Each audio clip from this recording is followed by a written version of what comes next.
So hi everyone, Dao di sini dan selamat datang di Dao's Talk.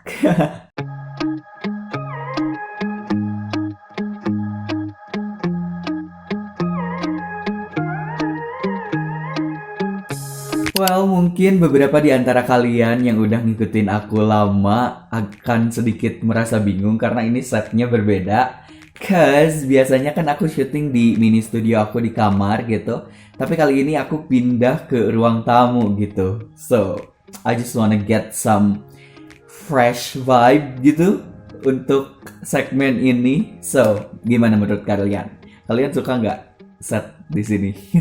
Tolong komen ya. So, dalam masa transisi aku terkait dunia berkonten yang mana sebelumnya aku sering banget ngebahas tentang K-pop, baik itu mulai dari reaction ataupun sing cover gitu-gitu. Aku mau dedikasikan episode Dao's Talk kali ini untuk para teman-teman K-popers yang udah ngikutin aku sebagai tanda terima kasih aku dan kayak biar tidak terkesan kacang lupa kulitnya gitu. Karena kan aku banyak mendapatkan exposure dari konten-konten K-pop aku gitu.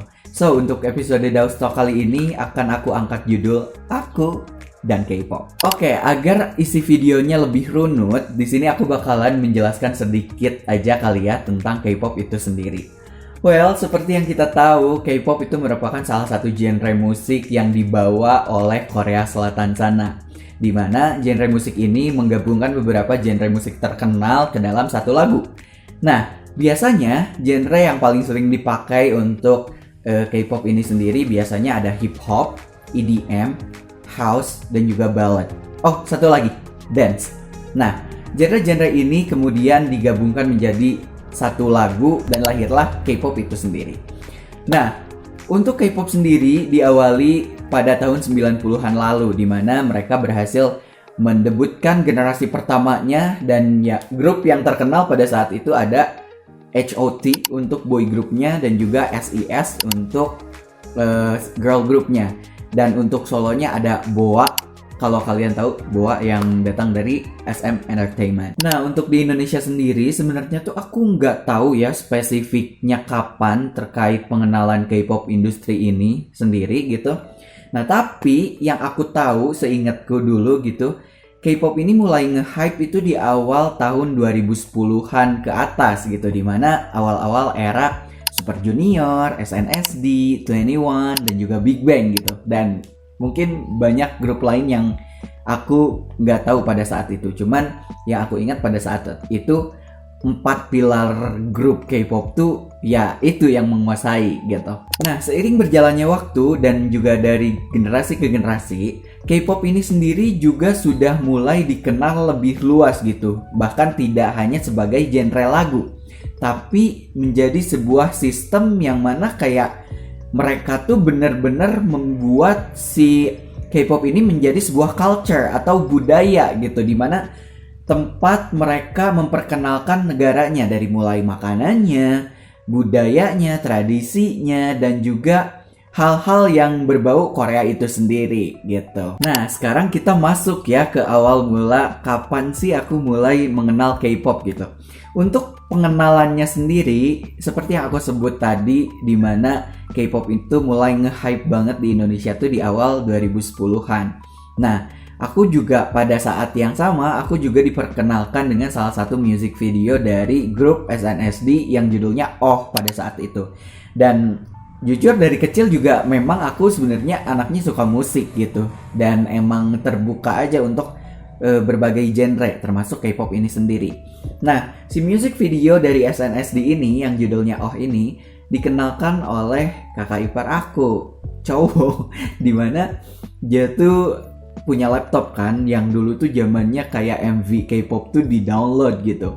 Nah, dari situ aku juga mulai dikenalin banyak banget lagu-lagu K-pop dari mulai Oh SNSD, G, terus Super Junior yang Sorry Sorry, terus Big Bang yang Bang Bang Bang, terus 21 yang I'm the Best, terus ada lagi pada saat itu yang hype banget ada Psy yaitu soloist dengan judul Gangnam Style-nya itu nge-hype banget di era itu.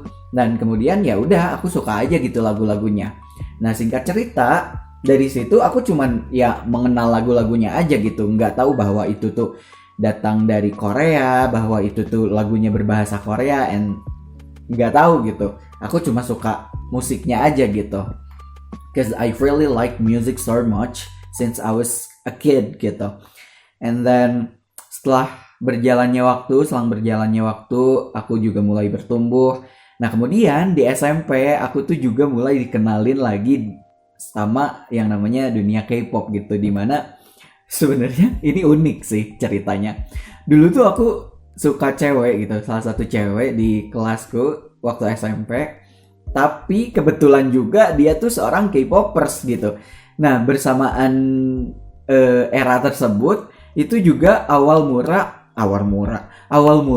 era K-pop Gen 3 hype, dimana awal-awal era EXO, BTS, terus mulai Twice, terus Blackpink. Nah 4 pilar itu tuh di generasi 3 gitu.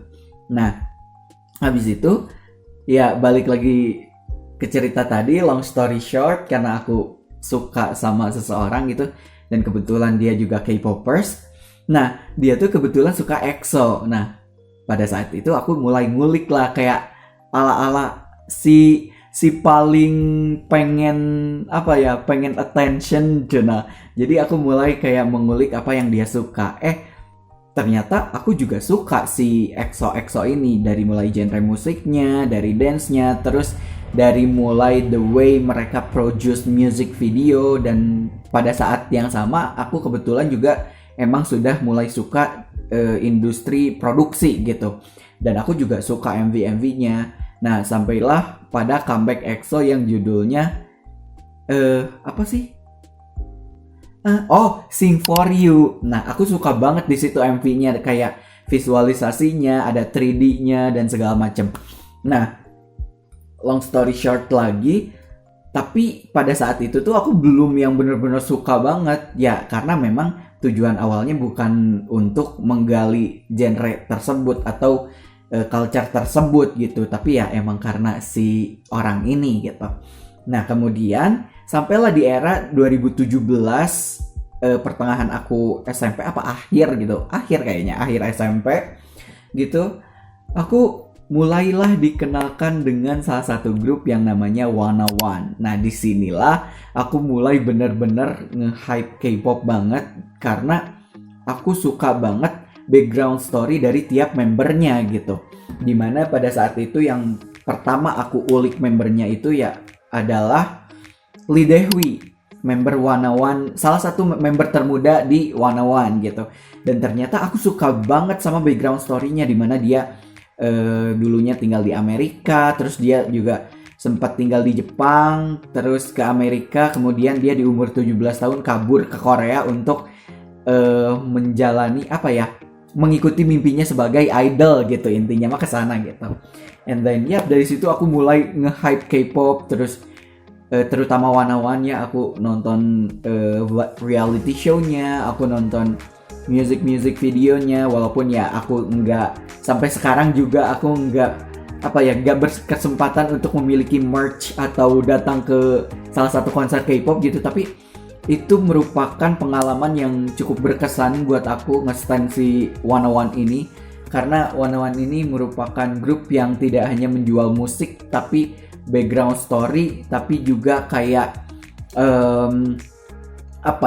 menjual kayak istilah kasarnya makna hidup ke seseorang atau ke fans-fansnya gitu. So dari situ aku mulai kepoin grup lain juga gitu. Nah singkat cerita, setelah aku suka Wanna One di pertengahan 2017, aku tuh dikenalin lagi nih sama salah satu boy group yang mana background story-nya juga nggak kalah bagus gitu, dan menurut aku konsepnya itu juga unik gitu setelah aku ulik si grup ini. Grup ini tuh punya konsep membernya tuh nggak terbatas gitu, yaitu NCT. Nah pada saat itu yang aku kenal pertama kali yaitu NCT Dream, dimana aku dikenalin sama sepupu aku lah gitu, ponakan-ponakan aku gitu. And then habis itu dari situ aku mulailah tertarik sama salah satu member di NCT Dream, yaitu Lee Haechan pada era Wheeyoung. Itu pertengahan 2017 ya kalau nggak salah, atau awal 2017, aku lupa gitu. Nah, dari situ aku mulailah menjadi NCTzen sampai sekarang. Nah, setelah aku menjadi NCTzen dan juga Oneable di 2018 pertengahan itu aku kayak sedikit merasa gitu, karena grup yang pertama aku stand itu bubar karena kan kontraknya cuma 1 tahun kan. Nah, setelah itu oke lah, dari situ aku nggak yang benar-benar nge-stand banget satu grup gitu, kecuali si NCT Dream ini sampai sekarang gitu. Dan ya aku mulai belajar lah tentang industrinya seperti apa, terus kenapa K-pop ini menjadi se-hype ini sekarang, dan kemudian kayak ya udah sampailah di titik aku yang sekarang gitu. Nah, setelah memasuki dunia per K-popan ini, kayak seperti yang kita semua tahu gitu ya, ketika kita sudah menyukai satu hal atau ketika kita sudah mulai tergabung dalam satu komunitas, kita tuh pasti aja gitu dapat hal baik dan buruknya gitu. So, aku di sini mau bahas hal baiknya dulu kali ya. Dan dari sekian hal baik yang bisa aku dapetin setelah aku mengenal industri K-pop dan menjadi seorang K-popers, aku mengambil 3 poin baik atau 3 poin hal baik yang bisa aku dapat dalam hidup setelah aku menjadi seorang K-popper. Nah, poin pertama yang aku dapat setelah aku menjadi seorang K-popers atau tergabung sebagai K-popers gitu, yaitu pola pikir. Yap, bener banget. I'm not gonna lie, setelah menjadi seorang K-popers, pola pikir aku tuh jauh lebih berkembang. Aku menjadi seorang yang open-minded, aku jadi seorang yang lebih kritis dari sebelumnya. Aku juga jadi sosok orang yang bisa dibilang kayak apa ya, lebih empathetic gitu dari segi pola pikir gitu, lebih menghargai perbedaan gitu. Dan pola pikir aku tuh jadi kayak semakin mateng aja gitu. Jadi kayak mendalam gitu loh si pemikiran aku. Dan yang aku terapkan tuh itu kayak lebih dalam lagi gitu. Kayak hal-hal personal, hal-hal yang lebih kreatif kayak gitu-gitu. Dan dari pola pikir yang aku dapat setelah menjadi K-popers itu menjadikan aku orang yang jauh lebih dewasa dari sebelumnya gitu. Oke, next kita masuk ke poin kedua, yaitu gaya hidup.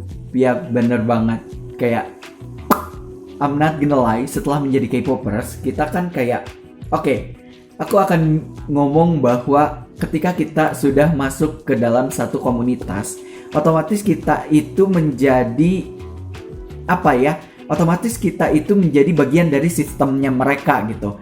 Kayak misalkan aku yang seorang K-popers, itu aku juga mulai mengikuti habit atau gaya hidup positif yang idol-idol atau bias-bias aku lakuin. Semisal, aku jadi lebih merawat diri, aku jadi mulai lebih aware terkait style aku.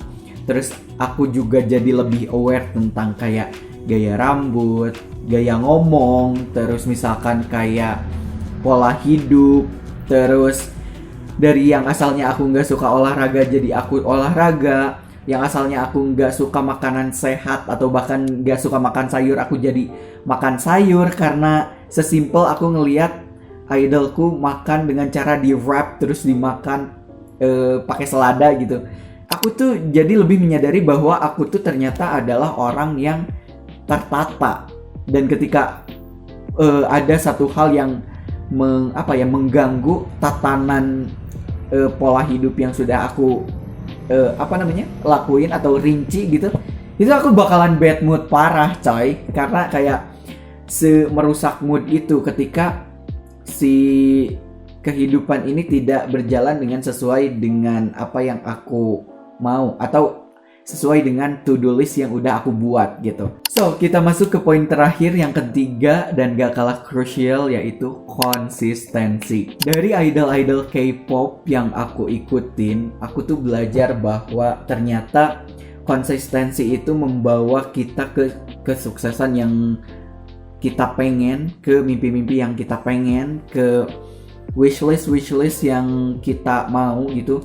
Dan seperti yang teman-teman K-popers tahu juga gitu, idol-idol kita tuh untuk mencapai menjadi sosok idol yang dikenal banyak orang tuh gak mudah. Kayak bahkan ada yang training udah 8 tahun mereka baru debut, terus mereka kayak setiap hari dance, dan itu tuh setiap harinya tuh kayak bukan yang 1 atau 2 jam gitu latihan dance-nya, bahkan sampai 5-6 jam itu nonstop mereka dance doang gitu. Apalagi menuju comeback kan mereka tuh kayak ada yang sampai diet air dulu. Jungkook tuh kalau kalian ingat waktu comeback era apa gitu, aku lupa comeback era apa, dia tuh sebelum comeback seminggu puasa dulu, puasa makan, dia cuma minum doang, yang hasil ketika comeback bisa menyuguhkan visual yang lebih oke gitu-gitu. Dan itu konsisten gitu dijalani dengan baik oleh idol tersebut. Begitupun ke aku, dengan adanya pola pikir dan juga gaya hidup tadi, aku juga menjadi lebih konsisten dengan apa yang sedang aku mau gitu. Contoh, aku tuh orang yang amat sangat suka akan dunia produksi gitu. Maka dari itu aku memulai YouTube ini, konten ini sebenarnya dari awal 2018, dari awal aku masuk SMA. Cuman kenapa nih channel nggak naik-naik? Karena ya memang aku nggak mentingin engagement, karena aku suka aja produksinya, karena aku suka ngobrol, karena aku suka ngedit gitu-gitu loh. Dan ya sampai sekarang juga walaupun akunnya nggak naik, aku tetap konten-konten aja gitu, karena ya basically aku suka aja gitu. So yup, itu tadi 3 poin penting atau 3 poin positif yang aku dapat setelah aku menjadi seorang K-popers gitu. Tapi nggak adil rasanya kalau kita bahas soal positifnya aja. Pasti dari setiap hal, dari semua hal gitu yang kita lakuin, yang kita ikutin, itu pasti ada aja hal negatifnya gitu ya. So agar adil komposisinya, aku juga mengambil 3 poin penting hal negatif yang aku dapat setelah aku menjadi seorang K-popers gitu ya. So, poin yang pertama yaitu adalah terlalu fokus ke dalam satu bidang. Ya, bener banget. Barusan kan aku baru aja bilang terkait konsistensi. Tapi aku juga sadar betul bahwa terlalu memfokuskan ke dalam satu bidang ini tuh adalah hal yang menurut aku kurang baik. Karena kenapa? Seperti yang kita tahu ya, idol K-pop, karena kita lagi bahas K-pop, idol K-pop itu kan sangat amat persisten gitu, amat sangat teguh pendirian akan cita-citanya ya. Kayak jadi ya udah, ketika dia ingin menjadi seorang idol, apa yang perlu dilatih? Nyanyi, dance, rap, stage present. Ya udah itu aja gitu, ngeletak itu aja sampai bener-bener cocok untuk dipresentkan, untuk didebutkan gitu. Begitupun aku gitu. Aku pun jadi cuma terfokus ke satu hal, karena aku bilang tadi aku tertarik sama industri produksi dan juga musik. Ya udah, yang aku ulik tuh ya hal itu aja gitu. Kayak gimana cara ngedit, gimana cara bikin video, gimana shoot angle yang benar. Ya udah gitu-gitu aja ngeletak di situ gitu. Ya, dan kenapa ini menjadi poin buruk yang aku dapat setelah menjadi K-popers gitu? Ya itu tadi, aku jadi kayak orang yang kekeh, terlalu pengen mencapai hal itu. Ya udah, kalau udah itu ya aku pengen itu gitu. Dan itu menurut aku kurang baik, karena kita tidak bisa menjadi orang yang adaptif ke depannya gitu. So aku tidak merekomendasikan ya. So buat kalian para K-popers, jangan terlalu terpaku ke satu hal aja ya. Jadikan K-pop ini sebagai hobi aja gitu, atau untuk selingan kalian, kayak lagi capek sedang mengerjakan sesuatu, kalian go back ke K-pop gitu-gitu. So explore dunia kalian sebanyak mungkin gitu menurut aku. Poin kedua dari ketiga poin terburuk, hal buruk yang aku dapat setelah menjadi K-popers, yaitu adalah terlalu ingin menjadi seperti mereka, atau terlalu ingin menjadi seperti bias. Ya, kita semua tahu ya, bukan cuma K-popers mungkin, tapi juga banyak dari komunitas yang mungkin ada di Indonesia juga kayak anggotanya tuh pengen menjadi salah satu bagian dari idolanya gitu. I'm not gonna lie, dan aku tidak mau menutupi hal tersebut gitu. Dan kenapa ini menjadi buruk? Karena menurut aku ketika kita sudah mulai ingin menjadi seseorang yang bukan kita, itu kita akan kehilangan jati diri kita sendiri gitu.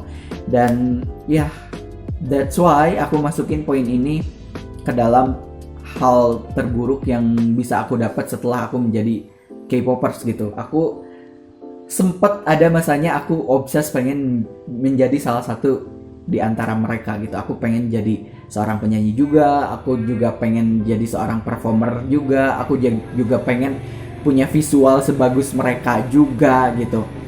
Dan itu tuh udah di tahap bukan cuma pengen, tapi bener-bener kayak obses gitu loh. Jadi maka dari itulah kenapa ini menjadi hal atau poin negatif yang aku dapat dari industri K-pop ini sendiri gitu. So, poin terakhir dari hal negatif yang aku dapat setelah memasuki industri K-pop atau menjadi seorang K-popers gitu ya, yaitu waktu banyak terbuang karena fanboying. Mungkin banyak dari kita semua selaku K-popers atau mungkin fandom lain selain K-popers, entah itu anime lovers, style lovers, penyuka sepak bola, penyuka game dan sebagainya, kita juga pasti mengalami satu fase di mana waktu kita tuh banyak terbuang karena kita tuh terlalu sering menggeluti bidang tersebut atau hal tersebut gitu. Dan ini menjadi buruk karena kita, yaitu tadi, konsistensi kita menjadi terbuang, terus hal-hal yang ingin kita capai juga jadi terhambat gitu, jalannya gitu, karena ya kita terlalu fokus untuk ngefansin idol-idol atau hal-hal yang kita suka gitu. Dan bahkan di awal-awal aku suka K-pop yang benar-benar suka banget ya, yang sempat aku bilang tadi di awal, aku suka 101 kan. Nah, di era itu kan awal-awal aku menjadi seorang K-popers yang benar-benar K-popers gitu. Waktu aku tuh jujur terbuang untuk nontonin MV, nontonin dance practice, nontonin reality show, nontonin konten-konten mereka yang menurut aku ya cukup menghibur dan bikin betah. Makanya banyak waktu yang terbuang gitu untuk fanboying atau bahkan untuk kalian yang cewek fangirling gitu. Dan itu menjadi kurang baik karena bisa menghambat perkembangan diri kita gitu. Kita jadi malas belajar, kita jadi terlalu terfokus ke satu hal kayak gitu-gitu loh. So ya, segitu aja kali ya untuk episode kali ini, untuk menjadikan ini transisi ke Daustalk episode-episode berikutnya. Tapi kalian tenang aja, aku bakalan tetap bikin sync cover, aku bakalan tetap bikin reaction video. Ini untuk tambahan segmen aja sebenarnya, karena aku sudah mulai bosan dengan kedua segmen tersebut. Walaupun ya memang aku akan tetap terus bikin segmen-segmen itu, tapi ya aku pengen sedikit pembaharuan gitu di channel ini gitu. So that's why aku membuat segmen ini. Dan ya kayaknya udah terlalu lama deh durasinya. So itu aja mungkin yang bisa aku sampein di episode kali ini terkait aku dan K-pop gitu. Semoga video kali ini atau episode kali ini bisa banyak memberikan kalian pengetahuan, pembelajaran terutama, atau insight yang lebih thoughtful gitu buat kalian. Dan ya, aku juga pengen tahu dong cerita kalian terkait kalian menjadi seorang K-popers khususnya. Tapi untuk kalian juga yang mau cerita tentang bagaimana kalian menjadi salah satu bagian dari apa yang kalian suka terkait entah itu anime, entah itu Jepangan selain anime gitu, entah kalian seorang gamers. Aku pengen tahu dong pengalaman kalian tentang apa yang kalian sukai aja dulu gitu. Tolong komen di bawah ya. Kalau kalian suka, kalian boleh like video ini, dan kalau kalian ada request mau apalagi nih yang mau aku bahas dalam diri aku. Anjir, saya sih juga jilbab terkenal wae padahal mah enggak, bukan siapa-siapa ya. Dan tuh kalian juga boleh komen di bawah, request aja kalian mau dibuatin video apa, asal video yang benar aja ya. So ya segitu aja kali ya. Oke lah ya, cukup kali ya. Aku udah pamit and see ya.